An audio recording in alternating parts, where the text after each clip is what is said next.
तो फ्रेंड्स, शनिवार शाम लोकसभा की 57 सीटों के लिए 7वें चरण की वोटिंग खत्म होने के साथ साथ 18वीं लोकसभा की कुल 543 सीटों के लिए मतदान खत्म हो गया। चुनाव आयोग के अनुसार 7वें चरण में शाम के 8:45 तक 59.45% वोटिंग हुई है। इसके साथ ही एग्जिट पोल्स के अनुमान भी आने शुरू हो गए हैं। इनमें से अधिकतर में बीजेपी के गठबंधन वाली एनडीए को बढ़त मिलती दिख रही है। 7वें चरण का मतदान संपन्न होने के साथ ही अलग अलग पक्षों से जीत के दावे भी किए जा रहे हैं। बीजेपी के राष्ट्रीय अध्यक्ष जेपी नड्डा ने कहा है कि बीजेपी 370 सीटें जीतेगी और एनडीए गठबंधन को 400 सीटें मिलेंगी। वहीं कांग्रेस अध्यक्ष मल्लिकार्जुन खड़गे का दावा है कि इंडिया गठबंधन 295 से अधिक सीटों पर जीत हासिल करेगा। आइए जानते हैं क्या कह रहे हैं एग्जिट पोल्स। लेकिन उससे पहले आपको बता दें कि 2019 के लोकसभा चुनावों के नतीजे 23 मई को घोषित किए गए थे, जिनमें नरेंद्र मोदी के नेतृत्व में एनडीए गठबंधन ने कुल 353 सीटें हासिल की थीं। बीजेपी ने अकेले ही 303 सीटें हासिल की थीं, जबकि कांग्रेस को 52 सीटें मिली थीं।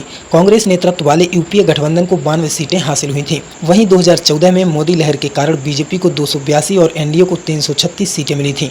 वहीं कांग्रेस को 44 और यूपीए को 59 सीटें मिली थीं। और अब 2024 के लोकसभा चुनाव संपन्न हो चुके हैं और एग्जिट पोल आना शुरू हो गए हैं। एग्जिट पोल्स की बात करें तो एबीपी सी वोटर के अनुमानों में एनडीए 353 से 383 सीटों पर चुनाव जीत सकती है। वहीं इंडिया गठबंधन 152 से 182 सीटों पर और अन्य पार्टियों को 4 से 12 सीटें मिल सकती हैं। न्यूज 24 टुडेज चाणक्य के सर्वे के अनुसार एनडीए के 400 से अधिक सीटें हासिल करने का अनुमान लगाया जा रहा है। चाणक्य के एग्जिट पोल में कहा गया है कि बीजेपी को 335 से अधिक सीटें मिल सकती हैं, वहीं कांग्रेस को 50 से अधिक और इंडिया गठबंधन को 107 से अधिक सीटें मिल सकती हैं।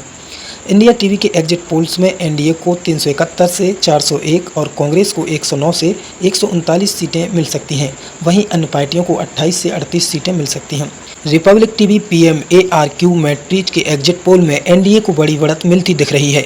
एनडीए को 359 सीटों पर और इंडिया गठबंधन को 154 सीटों की जीत मिलने का आकलन लगाया गया है। वहीं 30 सीटें अन्य पार्टियों को मिल सकती हैं। जन की बात के एग्जिट पोल के आंकड़ों के अनुसार एनडीए के खाते में 377 सीटें जा सकती हैं, वहीं इंडिया गठबंधन को 151 सीटों पर और अन्य पार्टियों को 15 सीटों पर जीत मिल सकती है। इस एग्जिट पोल के अनुसार बीजेपी को 327 सीटों पर और कांग्रेस को 52 सीटों पर जीत मिल सकती है। इंडिया न्यूज डी डायनामिक्स के एग्जिट पोल्स के अनुसार एनडीए को 371 और इंडिया गठबंधन को 125 सीटें मिलने का आकलन किया गया है। इसके अनुसार अन्य पार्टियों को 47 सीटें मिल सकती हैं। एग्जिट पोल में 315 सीटें बीजेपी, 60 सीटें कांग्रेस, 19 सीटें टीएमसी, 3 सीटें आम आदमी पार्टी, 10 सीटें समाजवादी पार्टी, 5 सीटें एनसीपी और 8 सीटें शिवसेना शिंदे गुट के खाते में जाने का अंदाज लगाया गया है। इस तरह एग्जिट पोल्स के अनुमान भी आने शुरू हो गए हैं और इनमें से अधिकतर में बीजेपी के गठबंधन वाली एनडीए को बढ़त मिलती दिख रही है। फिलहाल इस पर आपकी क्या राय है, कमेंट बॉक्स में बता सकते हैं और ऐसे ही लगातार अपडेट के लिए देखते रहिए